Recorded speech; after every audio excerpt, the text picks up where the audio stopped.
Welcome to the Catholic Side. I'm your host, Steven Leahy. Years ago at a men's group meeting led by Father Tim, the topic of eating meat on Fridays came up. I remember being surprised, genuinely surprised, to learn that giving up meat on Friday was still the preferred practice of the church. We had a great discussion about why. Father Tim explained that while the rule isn't as strict as it once was, the spirit of the practice remains. If you choose not to abstain from meat, you should do something penitential, like an act of kindness, prayer, or charity. That night left an impression on me. From that day forward, I made a commitment to abstain from meat on Fridays. It's become a strong devotional act, a simple but powerful way to remember and revere Christ's death on the cross for me. The Catechism of the Catholic Church, paragraph 1438, says that every Friday is a day of penance. It is a time when we unite ourselves to the passion of Christ through prayer, fasting, and self-denial. That's why the church still encourages abstaining from meat on Fridays. And it's not just a rule, it's a symbol. We abstain from the flesh of animals to remember the flesh of Christ given up for our salvation. It's a tangible way to honor the sacrifice He made for us on Good Friday. Canon 1251 of the Code of Canon Law makes it clear. Fridays throughout the year are days of penance.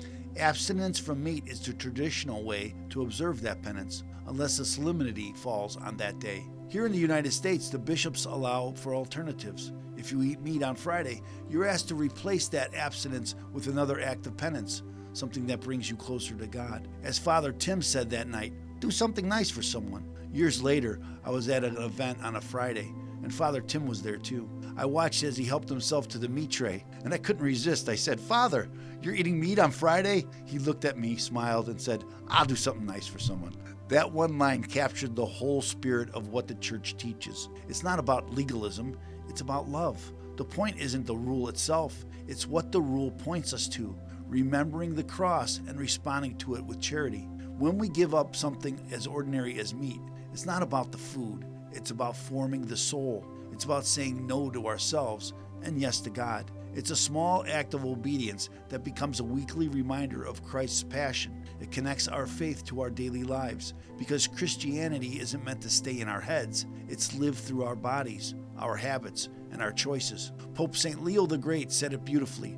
On Friday we abstain from flesh, because on that day the Redeemer of the world was crucified in the flesh. So yes, the church still encourages meatless Fridays, and for good reason. It's a simple, sacred rhythm that keeps the memory of Good Friday alive every week. For me, it's a devotion I'll always keep, because every Friday when I pass up that burger or skip the steak, I remember the cross and I remember the love that saved me there. For the Catholic Side, I'm Steven Leahy. Fight on and keep the faith.